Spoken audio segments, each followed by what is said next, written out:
I think my biggest challenge is also like my biggest motivator. I was more of the niche domain expert person. I still think like one, I'm an engineer, you can't take the training away. But what I never knew were some of the things that I've realized are my strengths. Things like, I mean, in LinkedIn terms, hashtags like stakeholder management, change management, and just like really working with people was not something I thought would be a strength.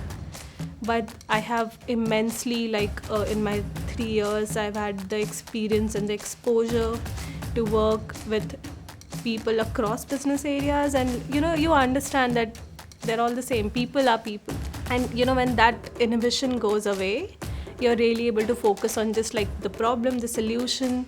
And as simple as it sounds, it takes many years to get there, where you're not intimidated, where you just can break every conversation down to problem solutions. How do you get there?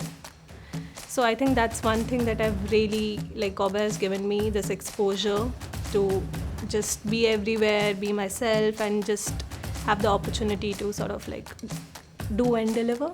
We're moving into a world where things are changing really quickly, and everybody wants to like catch this very quick train of, you say artificial intelligence, you think digital products, everybody wants to get there. That can only happen if you have a digital infrastructure. It's important also that your fundamentals and the infrastructure stays. Otherwise, you'll just be chasing a balloon that'll pop.